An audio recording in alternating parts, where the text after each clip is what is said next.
reporting on the games you love by people who love to game. The MMO Reporter Network.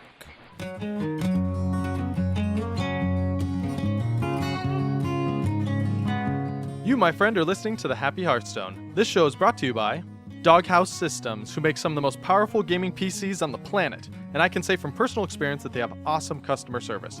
Use the code MMOReporter at doghousesystems.com and get a free 120GB SSD. And by Audible, the best audiobook service in existence. Seriously, if you like stories at all, you've got to check Audible out. Go to audibletrial.com/MMOReporter and get a free 1-month trial and a free audiobook. Those ads help cover our server costs for the show, but if you'd like to directly support this show and the nice people who make it, you can go to gamediplomat.com/donate and show us some love. Thank you very much. Hello and welcome to episode 74 of the Happy Hearthstone podcast, the longest running Hearthstone podcast in the history of space and time and those little things we like to call cards. I'm your host, Josh Augustine, and this week I'm joined by James Zerotio. Hey, did I pronounce that right? You did, Zerotio. That's perfect. All right, so Zerotio's here, and fun fact, he actually guested on Hearth Coach with Frid, who was on this show about it like a year ago. He brought on his Mech Shaman deck, but your full-time show is Hero Powercast. Fred had me on Hearth Coach as a guest host when he actually helped me get Legend back in March for the first time. So that's how I first met you. Or wait, no, because you said before the show, how did we first meet? Well, you were the one that had given me my beta key in early days of your show, Happy Hearthstone. Yeah, that's crazy because that had to be almost 3 years ago, or no, like 2.5 years ago. Yeah, it was just after BlizzCon.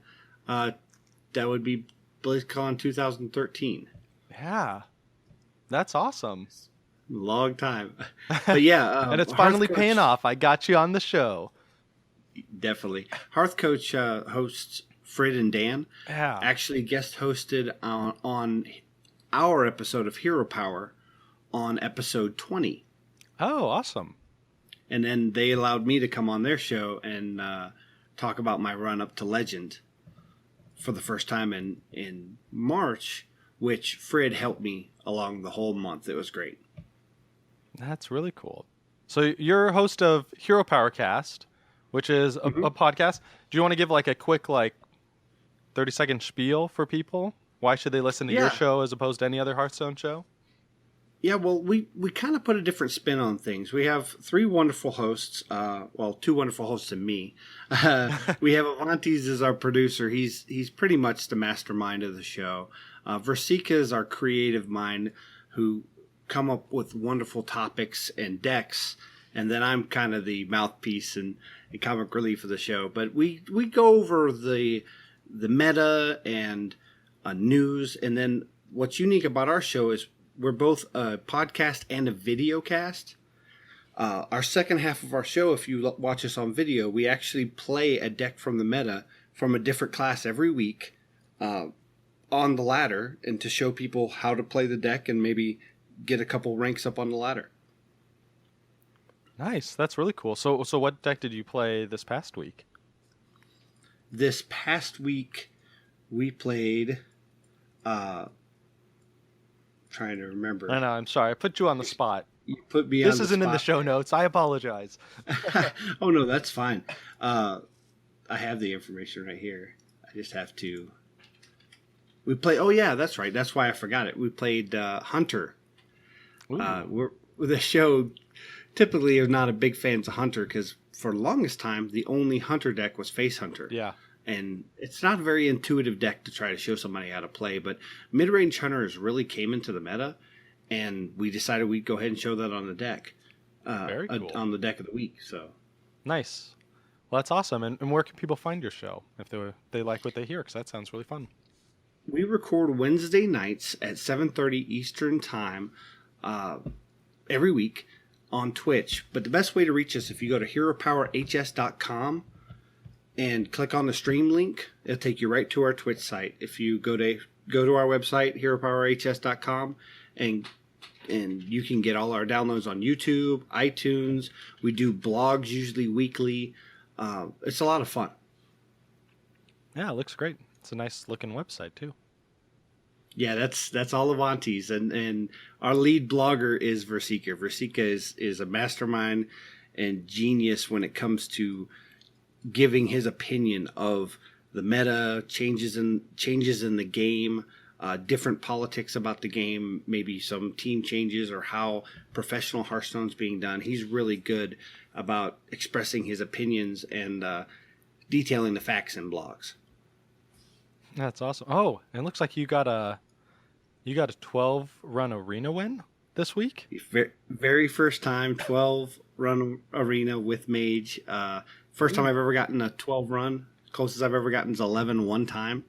It was a lot of fun to do, and I try to do a So There I Was blog whenever I do anything interesting or I have a really interesting play that I can screenshot. I'll post it up on HeroPowerHS.com, and that was, to me, that was a perfect one to do for this week. Yeah, this is awesome. Congrats, dude. That's great. I've still only peaked at 11. I can't hit 12. So you have accomplished what I have not. Well done. Yeah, it was difficult. There was a lot of RNG involved. It was a pretty good deck, but I wouldn't say it was great. Things just happen right. I've been 11 once, 10 once, and 9 a few times. But 12's the first time there, and I'm happy. Awesome. So, is that why you're officially happy this week? Yes, I am happy that I did get 12 wins in Arena. And I'm also happy because this week's also my birthday, and I get to see my daughter. So I have a lot to be happy for. Happy birthday. Is today your actual birthday?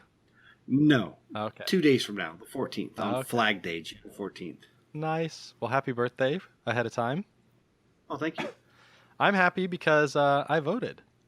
This was actually the first time. So obviously the primaries happened. I'm in the U.S., over in California specifically. But this was like the first time that I really paid a lot of attention to the local elections and stuff. Like I looked up like the Board of Education and all this sort of stuff, which I had never done before. So that was actually really fun, kind of learning more about my local community people that were being elected and getting involved there. It was really fun. No, that's really neat. Yeah. So that's cool. I'm going to do that in the future because before, like, I would pay attention to like presidential elections, and that was like really it. But I really liked this. Like, my vote matters a lot more because obviously there's a lot less people. I know a lot of the people that are actually getting voted for. It's really nice. So there you go. I don't think we have any news this week. Should we just jump into the main topic? Sure. Sounds good to me. Sweet. So I'm excited about this topic. We're talking about how to adapt to a changing meta, which obviously is very relevant right now because the meta is still changing, I mean, pretty rapidly. I'm surprised. I expected when the expansion came out, I gave it like 3 weeks, and I assumed it would kind of settle down. It's still evolving all the time, don't you think? I do, and you see a lot of changes from tournament to tournament specifically. DreamHack really brought the resurgence of control decks and told people that Cthulhu is a viable deck even in tournaments and on the ladder. The spring prelims for both Europe and Americas really changed a lot of the meta to go a little bit more tempo. We're starting to see the spring championships, which the European championships were this weekend, and you're going to see the meta change based on the decks that were played, yesterday and today. So it's really neat to see these meta changes, and they're changing drastically. And the one thing I do like is that some of the classes have 4 and 5 different meta decks in them, so it's really hard to predict what you're playing instead of back in the day where you'd see Warrior go, well, I know I'm playing Control Warrior, but that's not the case anymore. Yeah, it's really exciting. So, I mean, before we get too into it, let's define some of these terms just in case people haven't heard them before. So, what do we mean when we're saying the meta, or there are meta decks and that sort of thing? What meta really means is the style of play that's currently happening. So, if a lot of decks that are on the ladder are more of a control-based system, control-based style, like a Control Warrior or a Dragon Priest, then the meta is kind of more of a control meta at that time. And there's a lot of different terminology with that. You have your mid-range, which is a little bit control-y, a little bit aggro. You have your tempo, which their job is to slowly do damage to you over a course of many turns, but also control the board, so they're always the aggressor. And then you have your aggro, which they just go straight to face and they try to constantly be the aggressor. Yeah. I mean, and just over the course of the few years that Hearthstone's been out, we've kind of seen all of those metas. We've seen the meta where basically it was face hunters for days and everybody else just tried to race with them. And then we've seen like the Cthulhu and when Dragon Priest was really popular, and the meta's just as slow as molasses. You're going to play 20 turns in every game basically. And that's true. And right now with the tournaments that are coming out now, usually you would see 1 to 2 different types of meta, usually aggro and control, or maybe you'll see more mid-range and aggro. But if you're watching some of these major tournaments, you're actually seeing all 4 types of meta decks come out and change what's happening on the ladder. And even furthermore, within the separate meta categories, they're even defined even further, which is really exciting, especially with something like tempo, or what they also call as mid-range hunter, because it's a little tempo, it's a little mid-range. There's usually 18 constant cards in that style of deck, and 12 cards you can pretty much put in whatever you want to, which is not common for a normal meta deck. Usually a normal meta deck has a good solid 24, 26 cards, and then you fill in the last 4 or 6 with your personal preferences. Yeah, I mean, that's kind of the other side of the term meta, right? Is it's also a way of saying like popular or kind of standard. So it also kind of implies that you're going, I don't know the right way to say this, like going with the flow, essentially, like not net decking a lot of times, looking up decks online and building those because it's the quote meta deck, which is kind of another way of saying the deck that's winning a lot, right? Yeah, if you equate it to kind of normal sports like baseball, if a specific set of hitters in baseball are using Louisville Sluggers and they seem to be giving them the best hit off the bat, maybe more base hits, more home runs, then everybody in the league is going to switch over to Louisville Sluggers, because that's the quote-unquote meta, and that's the best way to swing a bat. And that's kind of equates to Hearthstone the same way. If you go to these tournaments and the most successful deck, or going up the ladder to Legend, the most successful deck is an aggro shaman deck, then everybody's going to start playing that aggro shaman deck. Yeah. Okay. So let's talk about why. I guess at the most basic level, what makes the meta change, right? Why is this changing? Because essentially we have the same cards as we've had for several months. Why does it keep changing? Well, and that's a really good question.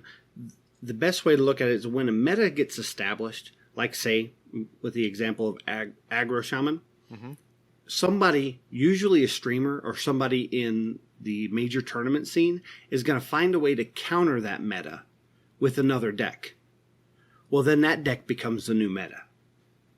And in these tournaments where you usually play 3 or 4, you have 3 or 4 decks and usually one ban, there usually ends up being a solid 3 to 4 decks in the meta, which is usually why when you're laddering up in Hearthstone through the ladder system, you usually see those same 3 or 4 decks. And that's basically, once those decks become so popular everybody's playing them, somebody, usually like I said a popular streamer, will play something else to beat it, and then that becomes the new meta.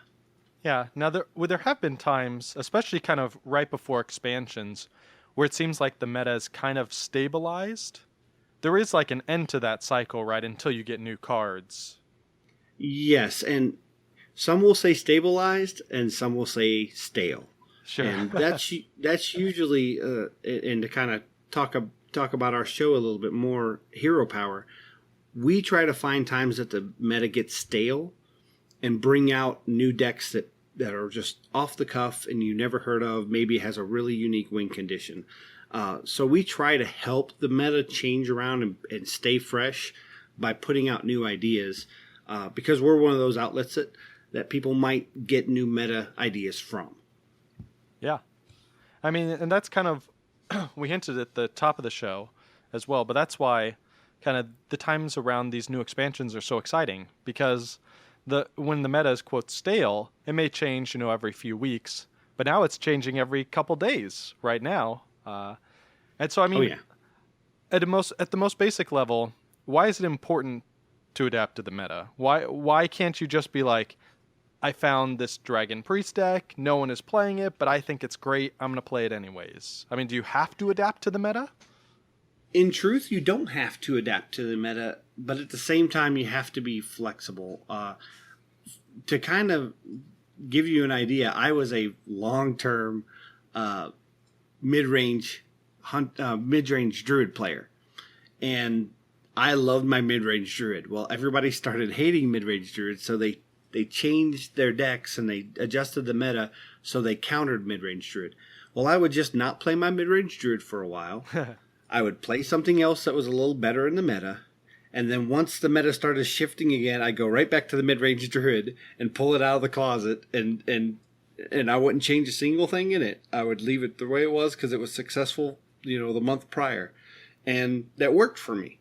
So you can still hang on to those decks. You don't have to throw them in the trash can. You don't have to delete the deck, but maybe put them on the back burner until the meta changes a little bit more, and then you can go back to them. Yeah, and that's a lot of, I guess with that, you were identifying there are a lot of decks.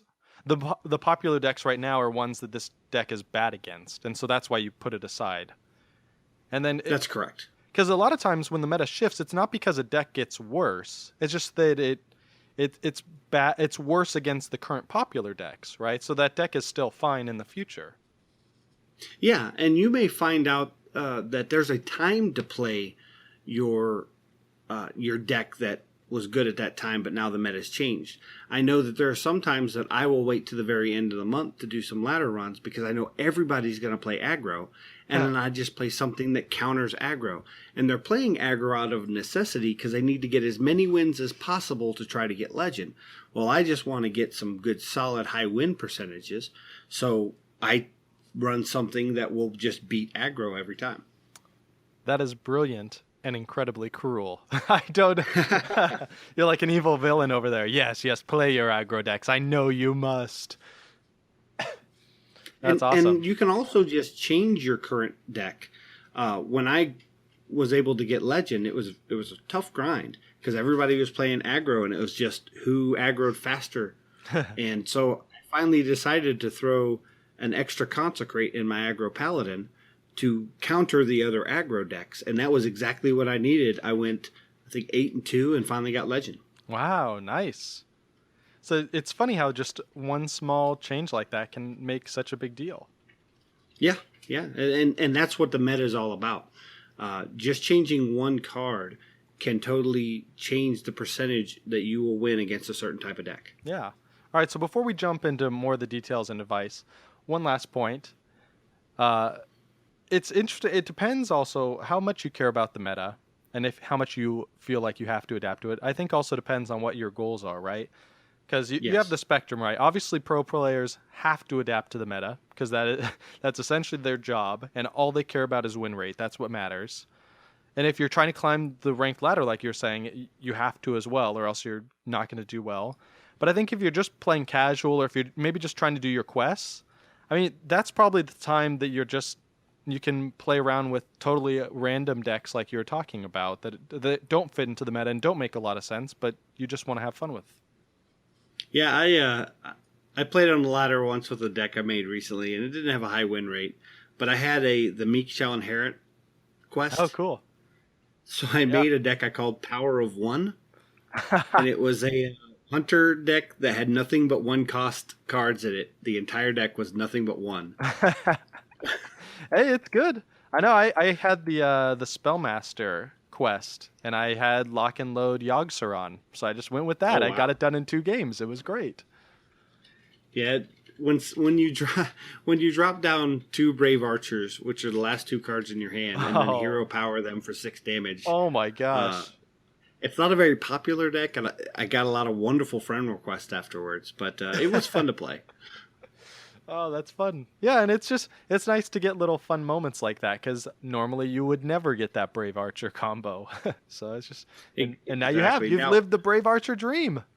Exactly. Now, when you're talking about rank play versus pro play, and when you're talking pro play, there's tournament pros and then there's legend pros. Now, most people that are working on the ladder will take decks that legends are in their top 10 legend. Well, unfortunately, that doesn't always work out well because what's in the top 10 legend may not work in the ranks 1 through 20 because the meta is so different. So you have to kind of watch where you're at first and then maybe look at some of the legend rank players and see how to make some changes to those decks. Yes, let's talk about that. How do you do that, right? Because say I'm ranked 10. I decided this is the month I'm going to fight and get legendary. How do I figure out what the meta is? Is it just a matter of like keeping track, like writing down what you face each game? A lot of people are really heavy on spreadsheets or forms of deck trackers. I use them from time to time depending how serious I am on the ladder, but most of the time I don't want to use it as a crutch. So I just kind of go off my instinct and my regular play and just my knowledge. Now, there are wonderful sites like Tempo Storm and Hearthstone and a few of those other sites that are really good at giving you an idea and finding what you should play on the ladder. Now, most of that information is taken from legend ranks, so it gets a little hard to know what's being played. Now, the best way, in my opinion, is to just play. And whatever you start playing against, change your deck or change to a different deck that you know is going to adapt to it. So how many games do you have to play before you get a good feeling of kind of what you're up against? Because most of the time, just anecdotally, when I'm playing, like, I'll face 5 or 6 different decks in 5 or 6 different games. So how do you know, like, okay, I'm confident now that aggro shaman is something I'm going to be seeing all the time? If you would ask this question about 3 or 4 months ago, I would say probably 5, 6 games. But with the new meta the way it is now, it's really difficult. And I have a friend we mentioned earlier, Fred. I never see him play Hearthstone, but he gets legend every single month. I actually spectate and watch him pretty often because he's my highest ranked friend, so I just like watching him play. Okay. See, you must find a time that he's playing because I definitely don't. I think he has like a sweet spot in time, and that's another thing is sometimes certain type of decks happen during a certain time of night. What? During the work day. How can that be true? How can that be true? During the work day, some people just hop on during their lunch, so they're probably going to play aggro decks. Okay, interesting because they don't have a lot of time. Exactly. When they're home at night and they've finished eating dinner and their kids are in bed and they're winding down for the night, they might actually play a more control-y or mid-range deck because they know they can play 20 or 30 minutes. So the time of the day does matter. Fred, however, does a lot of spectating. I see him in the game all the time, but he's always spectating somebody and not playing as much. If you spectate somebody that's around the same rank as you, you can see what's in the meta without risking wins or losses. That's interesting. You're like scouting ahead. Exactly, because if you're sitting at rank 5 and you want to get up to rank 1, find some friends on your friends list that are right around that 7 to 4 rank and spectate them. And then you're going to see in that little block, usually it's about a 3 or 4 step block on the ladder, that the metas change. And how drastic do they change? Because honestly, I don't climb very high in ranked. I go to like 15 each month and that's it. But I see a lot of the decks that I hear people talking about. It can't change that much, right? Or does it really? Well, you also have to think if you're lower in, like, say, the 20s, even between 20 and 15, the players playing from 20 to 15 may not have the same epics and legendaries that everybody else has. That's true. And then all you have to do is change those same decks with maybe a couple legendaries, take out a Loot Hoarder and put in a Thaunos, take out some of the cards everybody has and put in something a little bit, bigger, I've seen guys running Demolishers because they don't have Ragnaros. Well, once they get Ragnaros, next thing I know, I see them up at rank 10. Yeah. So all they've changed is 1 or 2 cards, but because of the caliber of cards, they were able to jump up another 5 ranks. Okay, that's interesting. So the higher you get, probably the more closely they align with kind of the ideal version of that deck? Exactly. Interesting. That's pretty and cool. then you'll also have the Dark Horse, somebody who is just using the right tech card. If every deck is using Doomsayer, but you decide to put in things that counter Doomsayer, like Stampeding Kodo, or a popular one that I like is Crazed Alchemist, then all of a sudden your win rate changes because you're able to have board presence and counter that card so easily. Yeah. Crazed Alchemist is a great counter to that. 2 mana? That's got to be the cheapest counter. Yeah, because it runs right in line with playing it the turn after they put out their Doomsayer. And in some cases, you can even put out a 1-cost minion with that, so you're developing the board, and they basically wasted 2 mana. Yeah, that's awesome. See, I'm learning things already, and you're blowing my mind with all this talk already, Zerotio. This is great. So, I mean, let's talk real fast about, so the meta, so far we've been talking about it with what's popular. And especially at kind of, at low, I guess, what's the correct terminology? Is lower ranks mean better, even though the numbers are lower? Or Yes. does lower ranks mean... Your lower ranks are technically lower on the rung, so they're your 25s up to 20. To be honest, the rank that you're at isn't always indicative of how well you play the game. To be honest, I really, for the longest time, didn't get past rank 5. I felt I had the capability of being legend, but I just didn't have the time to do it. Yeah. And not until the month of March, where working for a school system allowed me to have spring break, I was able to put enough man hours into making that grind up to legend. Nice. See, I know, I'm totally jealous. My wife is a teacher too, so she's off on summer now. It's like, I totally forgot that some people just get 3 months a year off. That's nice. Yeah. I'm not as lucky. I worked for a school system as tech support, so I still worked in the summer. But I did get the spring breaks and the fall breaks. Yeah. So, and summer was probably a bit more quiet, at least.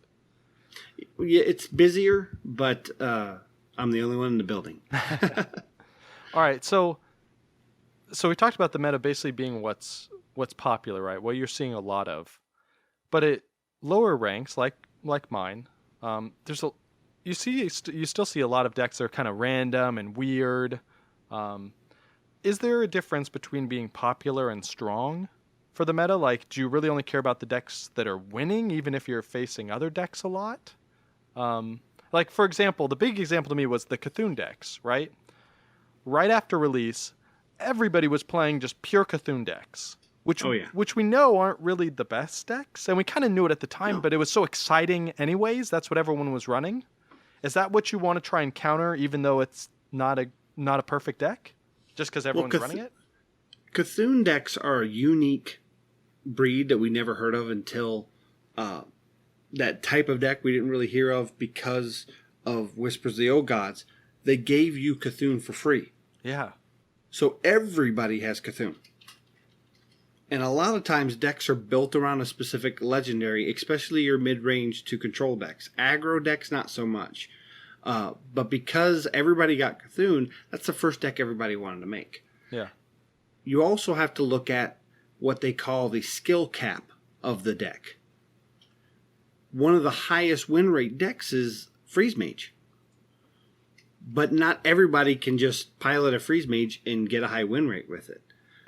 Yeah. You have to be very skilled at knowing the right choices and making key decisions throughout the game. And one key decision that you make the wrong decision with may cost you the game. Mm-hmm. So you don't see something like a Freeze Mage so often because it takes a very good person to pilot it.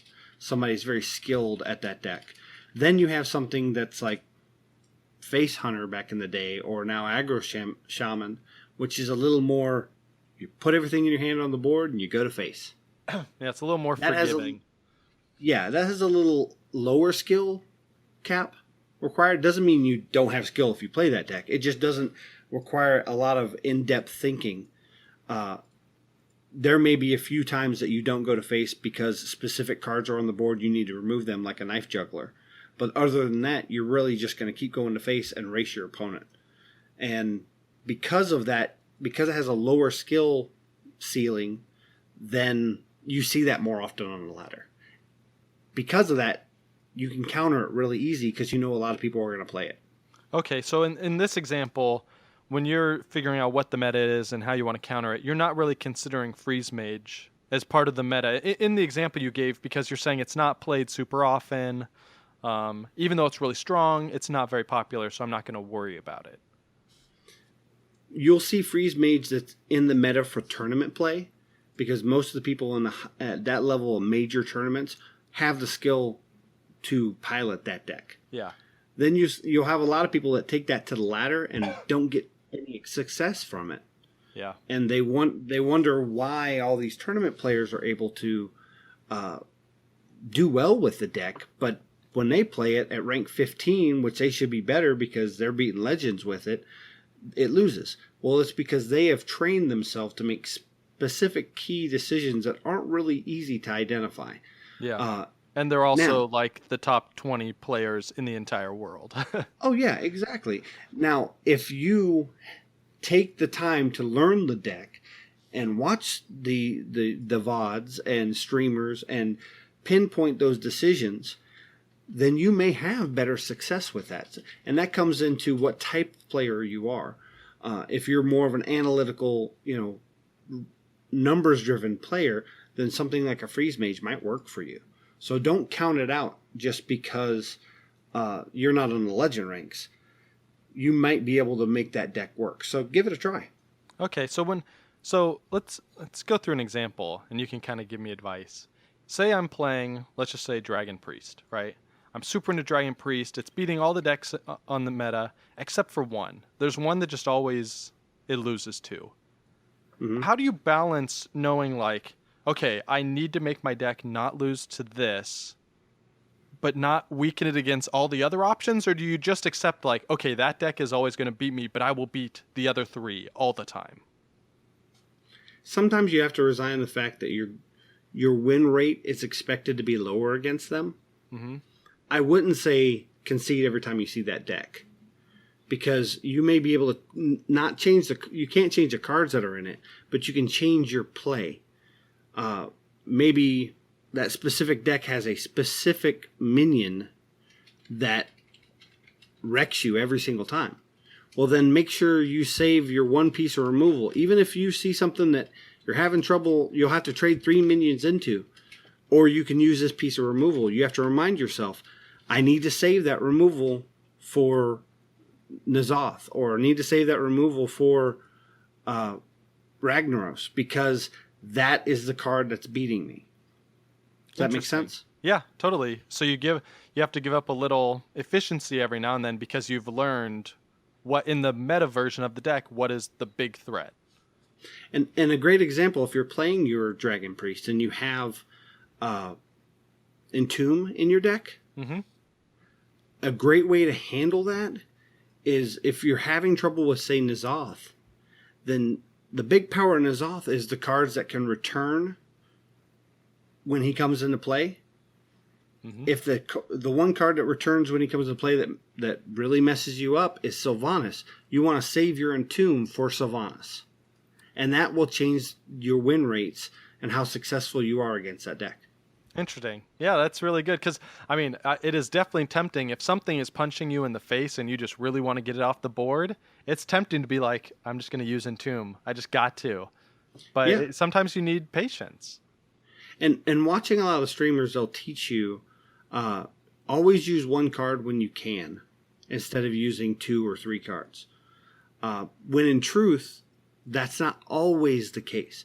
You want to try to get those value trades, but if you have one card that's meant for a specific threat, then sometimes you have to make the lesser valued trade so that you have the tools to get rid of a big threat. Yeah, that makes total sense. So as we're talking through this, how useful do you think it is for, say, someone that's fighting to get out of, just to get to 20 every month? How useful is it for them to actually look up like what's being played at tournaments and watch the streamers? Is the meta so different that, I mean, it's almost kind of misleading to look at those decks and assume that's what they're going to be facing? Well, I would say that just because it's played in a tournament or on the legend ranks, it's not always successful at your rank. However, what I like to do is look to see what's being played on the legend ranks and in tournaments, and know that players throughout the ladder, even at my rank, are probably going to try to emulate those. Mm-hmm. Emulate those skill sets and those decks. So I will try to pick things out of the meta that may counter those. So watching tournaments and seeing what decks beat those type of decks, usually when they're maybe not the most popular deck, like right now, N'Zoth Paladin is in tournaments more as a counter to other decks. Because of that, you might want to play N'Zoth Paladin because the big popular set of meta decks on the ladder are things that it beats. Yeah. That makes total sense. And I mean, because I've played super low ranks, and even at those, you still see a lot of the same decks, because I think people see it from the tournaments and just start playing them. Exactly. Yeah. So basically, you want to not make the same mistakes so others are going to make in your rank, and capitalize off those mistakes. Yeah. I love that idea of watching the tournament play and the high-level streamers to learn just how to counter things. So that Exactly. when you do run into, N'Zoth Paladin or whatever it is, oh, okay, I saw them use Sylvanas or whatever to really beat them. So maybe I'll throw Sylvanas in my deck. And just learning those little tricks is super handy. Exactly.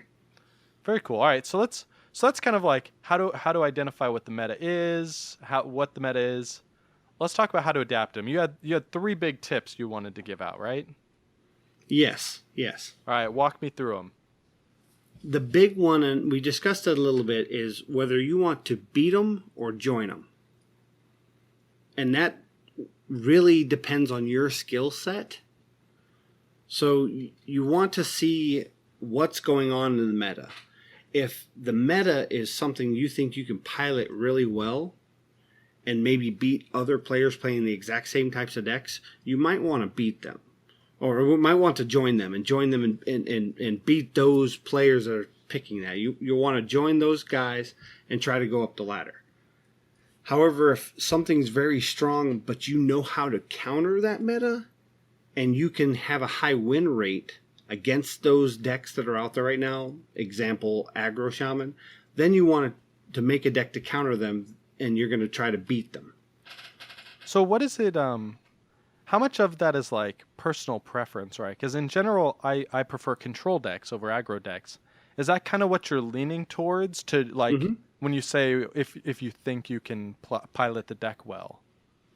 I'm generally more of a mid-range to control player. If I feel I have to play aggro because that's what the meta is, I will likely try to play a control deck that counters that aggro deck instead. Okay. Because I'm better at playing control decks. Yeah.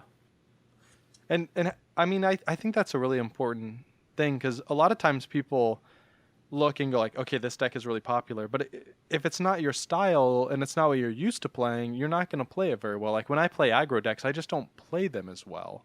And of course, you can put in the practice and put in the time and get better at it. But if you're looking for more instant results, trying to find something that you're familiar with is probably good. Yeah, and see, in my case, I don't play aggro very well. But I had a very good grasp of the paladin class. So I found a variation of aggro that was a paladin deck because I knew how to pilot a normal paladin deck. I just had to change my mindset to go more aggro. So it was more comfortable for me than, say, an aggro hunter or an aggro shaman, and I did really well with it. Yeah. And I think probably the other half of that is probably also identifying which cards you have, right? Because Yes, even if a that's deck is super good and has a great win rate, if you can only build half of it, you're not going to be building a very good deck, right? exactly. And you may be able to find a deck that counters that meta that doesn't have a lot of your what we call high dollar cards, even though you don't really, you spend dust on them. Those high dollar cards, those legendaries, those epics, because a lot of people think legendaries are the only cards you don't get. Epics are very hard to get as well. So sometimes I don't even have epics that I need for a deck. So I have to find another way to substitute those cards or play a different deck that may counter that. Yeah, I mean, so spoiler alert, we opened 7 packs at the end of the show. I got 3 classic epics I had never had before. It's crazy. Yeah, I'm in the same boat. When I open packs, I'll open them and go, wow, I got an epic, and I'll check my dust and realize, wow, I didn't get dust for that because I didn't have that card. And I've opened a lot of Old Gods packs from playing Arena. Yeah. Okay, so we've talked a little bit about identifying kind of how to counter the meta. So if you decide you want to not join them but beat them, is it a matter of kind of watching the pro players and watching the tournaments and kind of getting ideas for what they're using to counter? Yes, watching VODs and streamers, what's really nice is if you can find some streamers that are really good at the game, but they don't always hit legend at a very quick pace. So you might find them playing in the 10s to 5 range, and a lot of those streamers don't have a lot of people in their Twitch chat. And I know Twitch chat can be a little dicey sometimes, but if they only have like maybe 5, 10, or even like 50 people watching, they're likely not going to have a lot of chatter, so they'll interact with their chat more often. You can ask them a question, hey, I don't have this card, but I like this deck. Is there something I could substitute? And a lot of times they'll answer you live right on the stream. Oh, that's really cool. Do you happen to have any like specific people that we could link in the show notes or anything that you think would be good for that?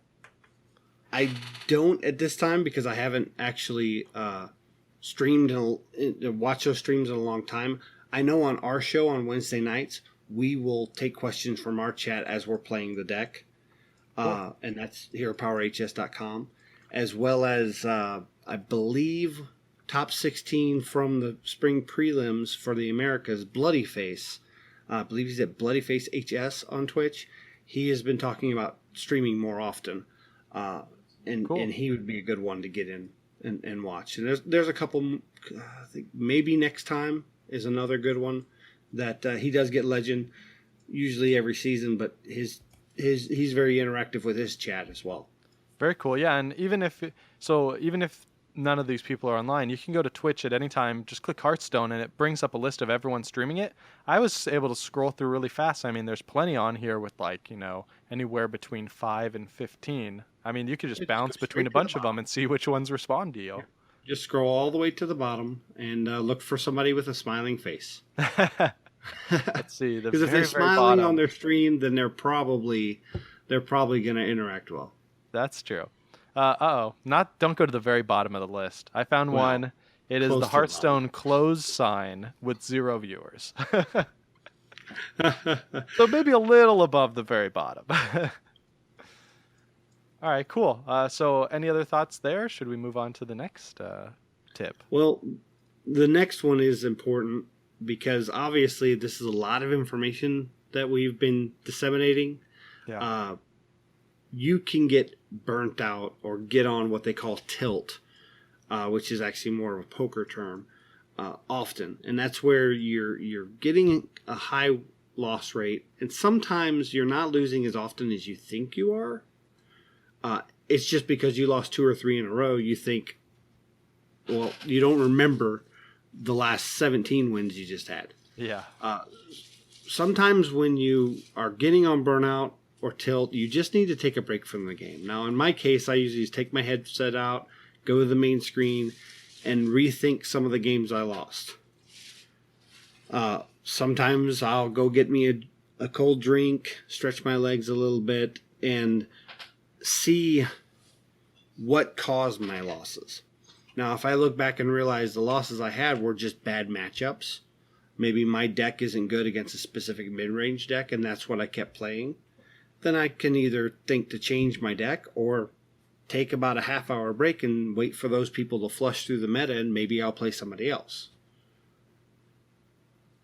Yeah. If you get on tilt, that usually means you're getting frustrated and you're making misplays and you're making mistakes that are out of emotion. And in those cases, you just need to kind of find out what's causing that stress to you, take a couple breaths, and either continue playing if you're comfortable or just take a break for a little while. So when you're talking about taking breaks, it sounds like these are actually pretty short breaks. Like 30 minutes, come back. Do you ever just be like, yeah, I need to be done for the day because this just isn't working? Yes. Now, I tend to recoup really fast. I'm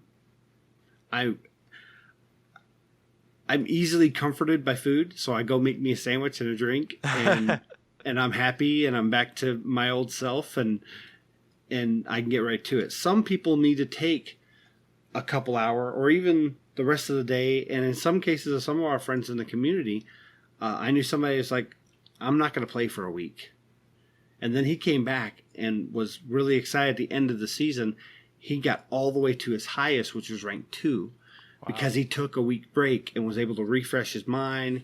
And during that time, he wasn't just disconnecting from Hearthstone. He was looking at some of the sites and finding out how he can change his decks and reset himself to be ready to get back to the ladder. Interesting. That's a really cool way to look at it. So you're doing research, just making sure you're in the right headspace, and then jump right back in. Oh, yeah. And if you find out that you're getting to that emotional fatigue about the same time during the week or same time during the day, you may be finding out that you need to set a play schedule. Maybe you only play once every other day. Maybe you only play 2 hours at a time and then take a break, because that's really all that you personally can handle. And that doesn't mean that you're lesser or better than anybody else. Everybody has their different points of fatigue. And Hearthstone's a very, very mental game. You're constantly thinking of odds and changes and correct choices and incorrect choices and what's your opponent going to do and what are you going to do over the next few turns. So you can really get fatigued mentally pretty quick if you're not paying attention to it. Yeah. You're basically doing a series of puzzles constantly. And you might hear that some of these pro players have teams, and having somebody to bounce information off is really good. I know in my case, when I was going up the legend ladder, Frid helped me out a lot. And he would see I get 2 or 3 losses in a row, and he's like, hey, do you need to take a break? And I say, yes. But instead of not playing, we would just sit and chat, and he'd say, hey, why are you losing? And I'd point out some situations, and he'd say, well, those aren't mistakes. It seems like bad matchups. So don't get discouraged. Or he'll say, well, you might have been better if you did this play against this deck than this play. And so he kind of would help me think through those different steps and thought processes and maybe realize that I wasn't making misplays. I was still playing really well. I just had bad RNG, bad luck, or bad matchups. And in the case of bad matchups, taking a little break, waiting for those players to get out of your rank level can help you. So does that actually happen? Is the pool of players small enough that like those players actually move on and you wouldn't play them even though you would have otherwise? They are during certain times of day. Usually on a weekend, you're going to have so many that it's not really going to affect you. But if you're playing, like, say, on a weekday, when a lot of people are at work or not playing Hearthstone, you might get that. It also tries to match you up within your rank with people that have similar, what they call MMR. It's your match ratings. So somebody who has a similar win rate loss, you might face. I know when I was up in the 1 through 5s, I played a lot of pro players. I played Tice. I played Tides of Time, Dog, Fibonacci, DAVA. These are notable pro players, which tells me that my win-loss rate in those ranks put me against those, which is more of a compliment than it is a negative. So if you're playing and you go, wow, why do I keep getting matched up against people with legend card backs? Why do I keep getting matched up against known streamers? Well, maybe you're just that good. And you don't have the time to make it to legend, which is why you normally don't make it to legend. I like it. That's an uplifting thought. That's a happy Hearthstone thought right there. And when you think about things like that, it puts you in a good mood. You get back on the ladder, and then you have a win rate. Yeah. You have a win streak. All right, so let's talk about the darker side real fast. Let's do the depressed Hearthstone talk.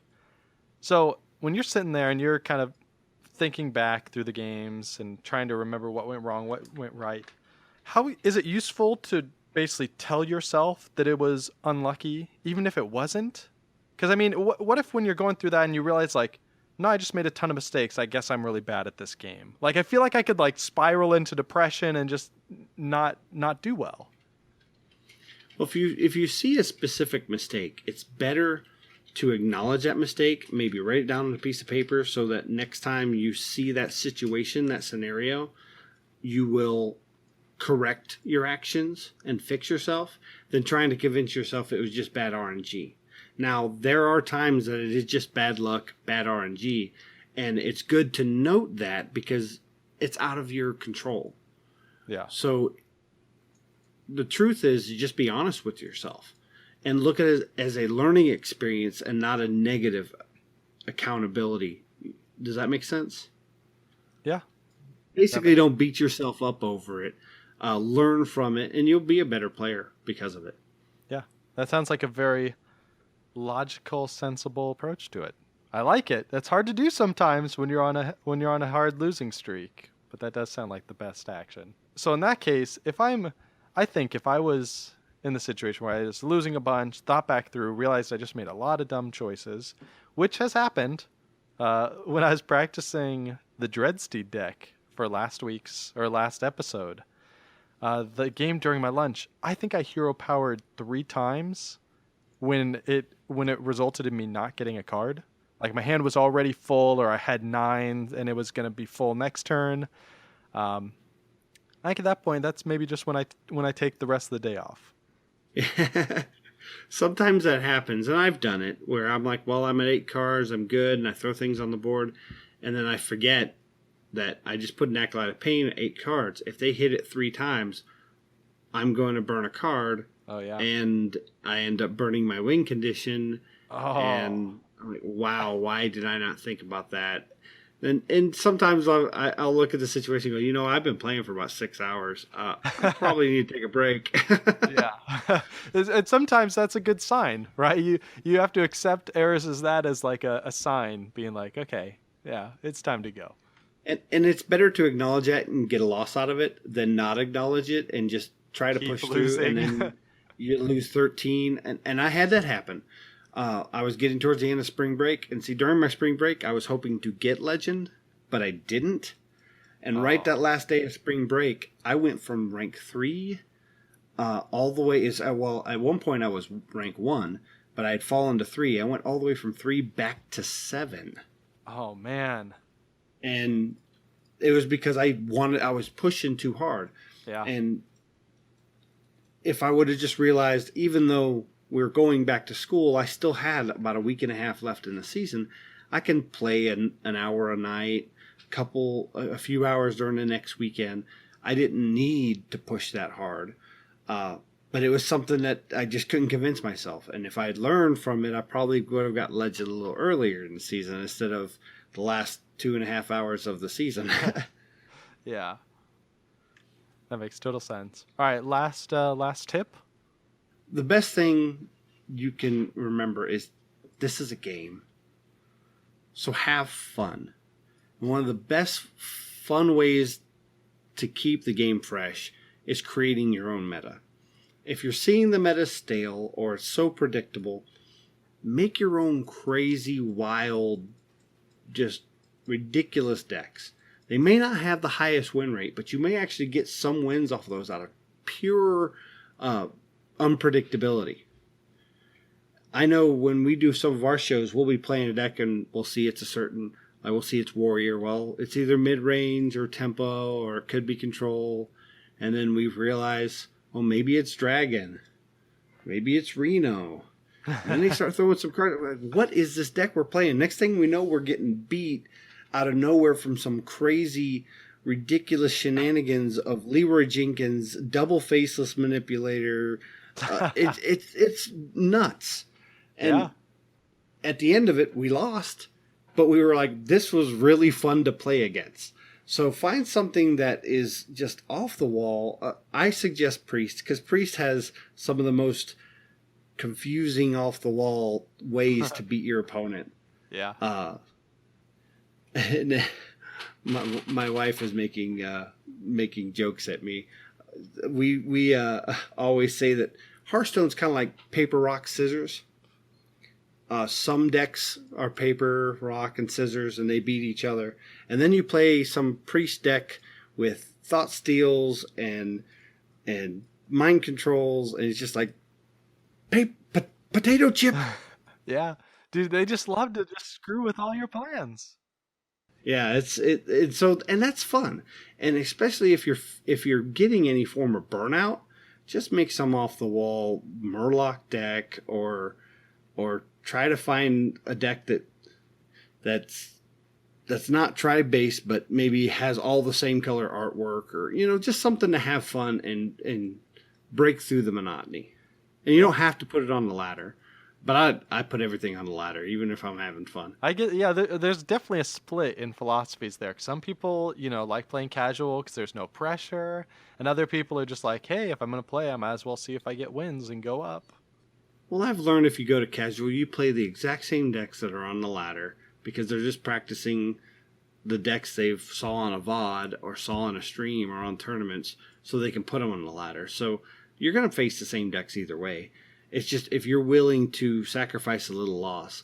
I think with the new reward system they put in a while ago where you get credit at the end of the month for your highest rank, not just where you're at, you can have a little fun at the end of the season if you don't expect to get legend or anything. Yeah. If you got your level 5 chest and you're happy with that and you don't think you have the time to get legend, why not play some off the wall deck and lose a few ranks but have fun? Yeah, and hey, the people that are trying to climb will thank you very kindly for those wins. Exactly. That's an interesting idea. Actually, I hadn't thought about that because I got the rank I want. I'm not going to get the next one, so I was just going to not play ranked for the rest of the month. But maybe I'll just go in and just kind of goof around and help other people get wins. That's kind of fun. I know when I made that Power of One deck, I had a guy beat me pretty easily, and he friended me afterwards, and I'm like, oh, great. What's this going to happen? Because sometimes you get some bad messages. Yeah. I was like, well, he won, so what's he going to say? So he was like, what was that? I said, I'm just having fun on the ladder. Everything in the deck is 1 mana cost. And he was like, that is hilarious. Thank you for the win. See, that's awesome. That's really cool. So there you go. You can make friends and have fun. Exactly. Cool. So any other parting thoughts on the meta or kind of how to deal with it as it's changing before we move on to community? The most important thing to me is it's important in a game like this if you're competitive. I call myself casual competitive because I don't have the time to get into a lot of tournaments. But when it comes down to it, you're playing this game because you enjoy the game. Don't ever lose focus on that. Have fun. Make really neat, crazy decks. And if you win and you accomplish your goals, great. But don't turn Hearthstone into a job. I like it. I'm on board with that. All right, so let's jump into the questions in the community. We have 2 questions, again, from the Google Plus group. Thank you guys for doing that, and Craig for collecting them last time. Nathan asks, what's the best Hearthstone deck tracker to get? So you mentioned spreadsheets earlier. Do you think spreadsheets are still the way to go? I know Scott runs his own spreadsheet, another common host on here. Or do you prefer a particular website? If you are of the analytical mind and basically if these websites don't do enough math for you, then spreadsheets are the way to go. I think Scott would not be satisfied with a lot of these tools. Yeah. I know a professional player by the name of Tice does the same thing, where he very detailed breakdown of all of his games, what type of meta deck he played against, win rates within those meta decks, not just class, but those specific meta decks. If you feel you want to put that much energy into it, I would recommend going spreadsheets. I'm a big spreadsheet person. I personally don't want to put in the time to building all those spreadsheets and putting in all the data. But I would probably get better results if I did. I don't use the trackers often unless I'm really pushing for Legend or focusing on preparing for a tournament. But when I do, I use Hearthstone Deck Tracker.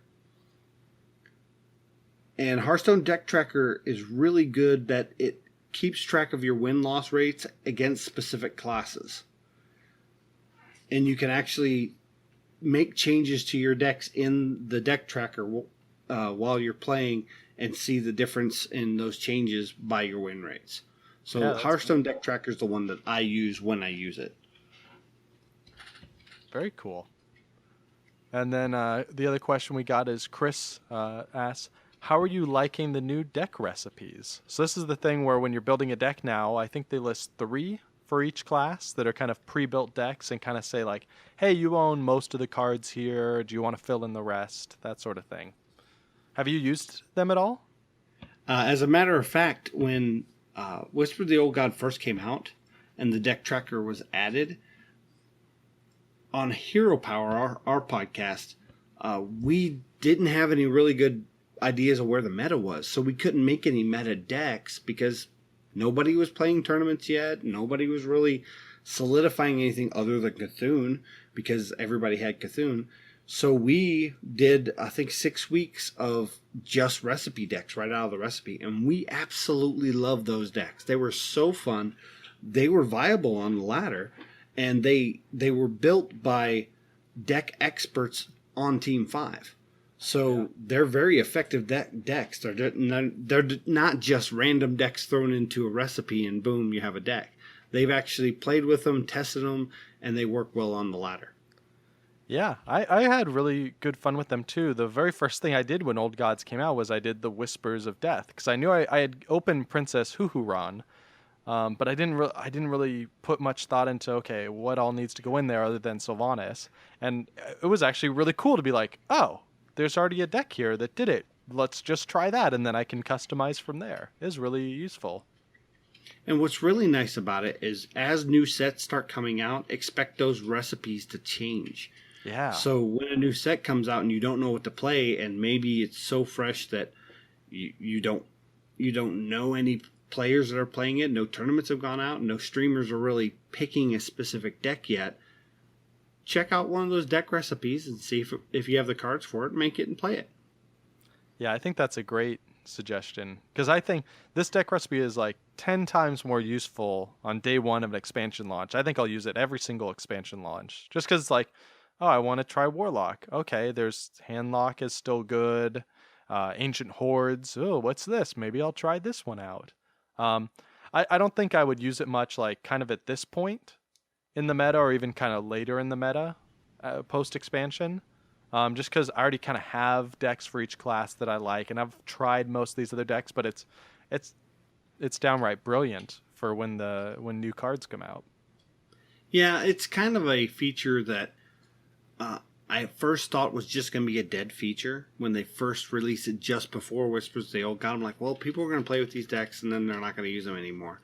But then when Whispers came out and they changed those recipes, I was like, okay, now this feature is actually going to be viable for at least a good month, maybe 2 months before the meta changes with the new cards. So I'm excited to see what happens. I don't know if they're going to change it when the new adventure mode comes out. That's slated for summer, but we're going to have new expansions at the beginning of the year and at the end of the year after BlizzCon. Yeah. So that'll be 2 times a year that you'll have new deck recipes. Yeah, I bet they do update it with the adventures too. I hope they do at least, because I mean it's too. awesome. I do too, but the difference between adventures and doing it with an expansion. With the expansion, regular players are earning gold and buying packs or playing the arena and getting packs. Where with the adventures, you're only doing the adventures if you have earned enough gold or paid out of pocket for that adventure. Yeah. A man can dream. Yes, you can. Dreams are free. All right, so let's go through the rest of the community stuff. No new iTunes reviews, no new donations, but we did get the usual from Jake Crawford. Really nice every month. He sends in 7 packs for us to open, and we did that on the Dust Bowl. Videos on our show notes on GameDiplomat.com if you want to watch us open them all and see all the cards. Let's talk about some of our favorites and least favorites in the bunch. I am super excited because we opened one of my all-time favorite cards. Just crazy value since the very earliest Hearthstone matches I've played. The Azure Drake, my BFF. Oh, Azure Drake's a great card. It made its way into a lot of meta decks. If you need a good card draw with a good body on turn 5, the best way to go is Azure Drake. Yeah, I mean, it throws in spell power just for kicks. Why not? Which every now and then it comes in handy too. I tell you, the one I liked the most was Crazed Alchemist. Oh yeah, you talked about him. See, this is one that I wish I saw more of because it's such a cool trick. I just don't see him often. I mean, it's great. He's so versatile right now in the meta. Mm-hmm. Before there wasn't really good value in having the Crazed Alchemist because nobody was playing any cards you could really utilize it with. But it counters Doomsayer, which is in the meta right now. It counters things like Twilight Drake, which comes out. It's a 4/1 that gets health based on how many cards are in your hand. If you can flip him to a 4 attack, 4 health, and then kill it off with something on the board, and a 2/2 body on the board, that's just value. Yeah. I've seen it used with Darkshock Councilman, which is the 3-mana 1/5 that gets an extra attack every time you summon a minion. If you throw him out and throw Crazed Alchemist out, he flips to a 5/1 and then gets the +1, so he actually becomes a 6/1. Or if he's already gotten a couple buffs and maybe he's a 4/5, he'll flip and become a 6/4. And then you attack the face with a couple extra damage. Ah, that's cool. I like that, especially if you're someone like Mage or something that can ping that 1 health away. That's almost removal. Oh yeah, exactly. And that's also a good counter for Darkshock Councilman, because usually they'll put him out on 3 ready to use the Forbidden Ritual to fill the board up. You throw out the Crazed Alchemist, ping him off, or run in with your Rogue Hero Power, or run in with your Druid Hero Power, and boom, threat is neutralized. Yeah, that's super cool. All right, nice keep. All right, what are you going to dust? Well, if it's the Dust Bowl, I have to dust the Dust Devil. It feels right. This thing is horrible. Not even Crazed Alchemist can save it. Yeah, it's bad. Yeah. I'm sad. I wanted something like Dust Devil to be really good, like a risky first play, but that card is just so much risk and 1 health? That's crazy. I mean, even if it had stealth, it would be bad because there's so many things that just do 1 damage to the board. Yeah. Arcane missiles. Arcane missiles. There's a new mage card I can't remember because it's not played that often that does 1 damage to all the enemy minions.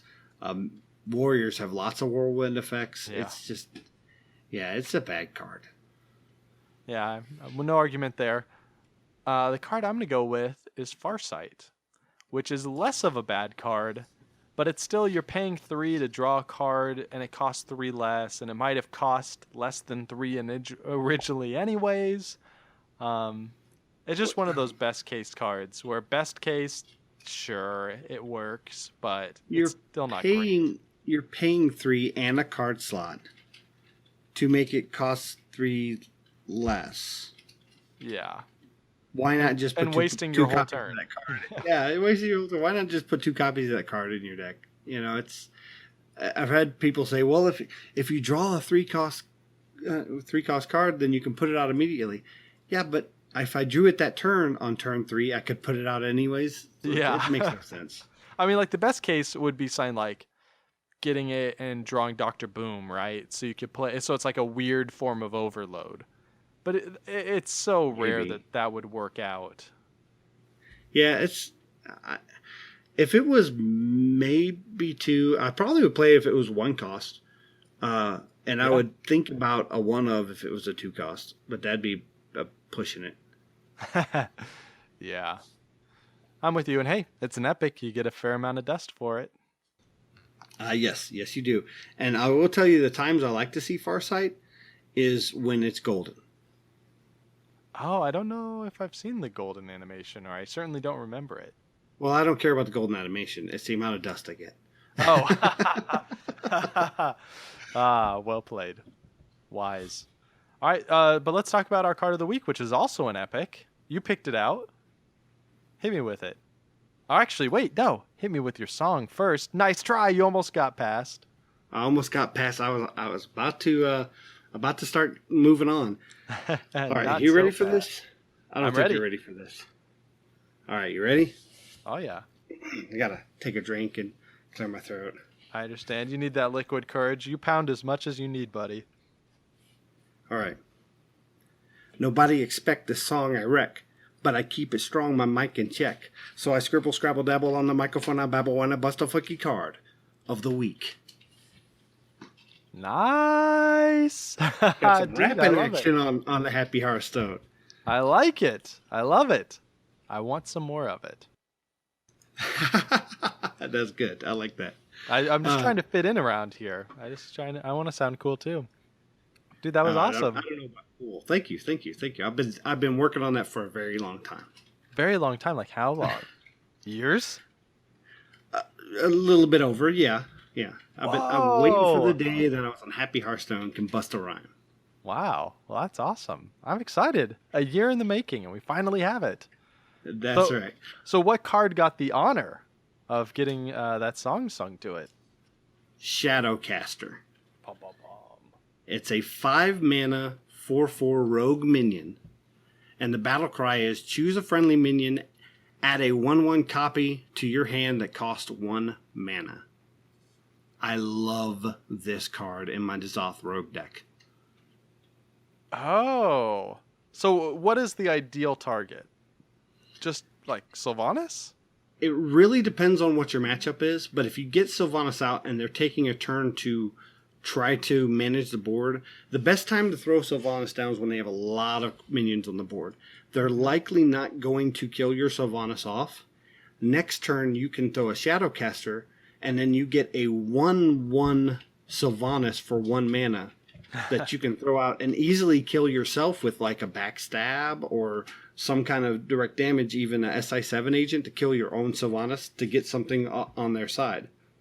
What's even better is if your 1/1 Sylvanas dies, it brings back the full value Sylvanas with N'Zoth. Oh, really? Yes. Anything that has a death rattle or anything that returns something back to that died before, it brings back the full valued minion and not the 1/1 minion.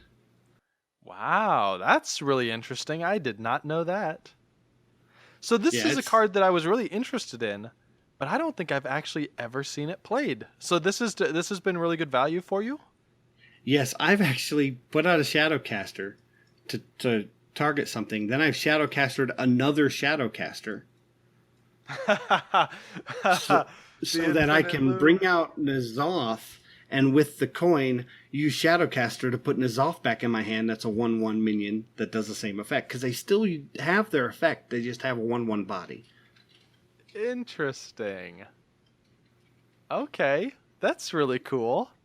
And I've even used it to Shadowcaster a Shadowcaster to cast a Shadowcaster on a Shadowcaster on a Shadowcaster on a Shadowcaster to fill my board with 7 1/1s. What? Really? All 1 mana each. Leaving you a 1 mana Shadowcaster in your hand. So how much of this card is just fun versus like, do you think people should be running this in their rogue decks? Your regular rogue decks, I wouldn't put it in like a Miracle Rogue. I might put it in some form of pirate rogue where you're having minions that have really good effects on them that affect the board, and it's great in the Zoth rogue. That's super cool. So are you running 2 copies? Oh yes, definitely. Interesting. And there's so many. Even if you Shadowcaster something like a Undercity Huckster. Undercity Huckster is a 2-mana 2/2 that when he dies, you get a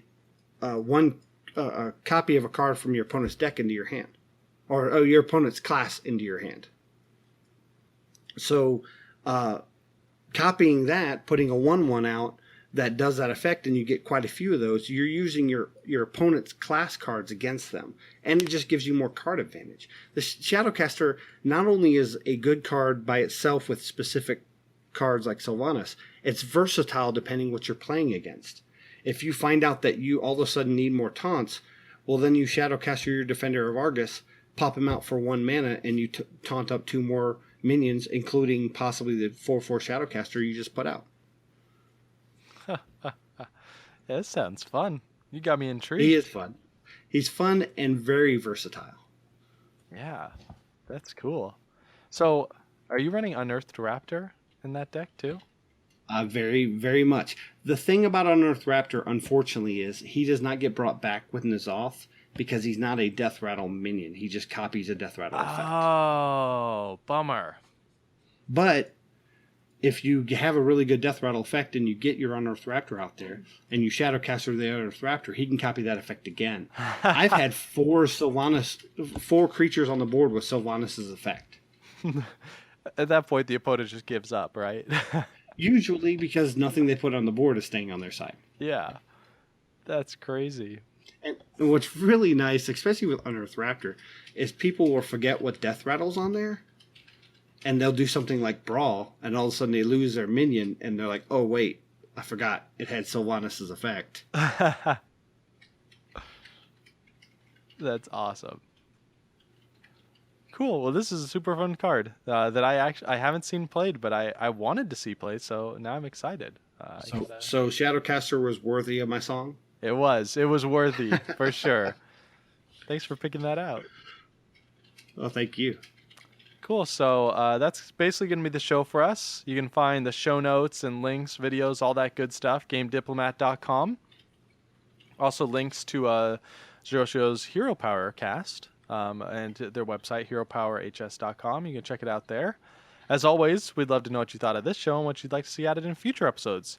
You can go on the Google Plus community, Happy Hearthstone. You can send in questions in that community where Craig, who you guys met last week on the show, is collecting questions every week and send them to us so we can answer them live. So you can put them in there, or you can contact me on Twitter at jaugustine, or email me directly ajosh@outlook.com, or hey, maybe just leave a comment on the blog, GameDiplomat.com. And if you enjoyed the show, please consider supporting us. You can find more info at GameDiplomat.com/donate. Zerotio, you kind of mentioned it earlier, but where can people find you? I'm on Twitter at ZerotioHS. And you can find Hero Power on Twitter at HeroPower_cast. And our website's HeroPowerHS.com. Nice. Awesome. Well, thank you very much for coming on the show, Zerotio. I really appreciate it. Thank you. Yeah. And thanks again to everyone listening for visiting the Happy Hearthstone and having a little fun with us. We'll see you next time. And don't forget to use your Hero Power.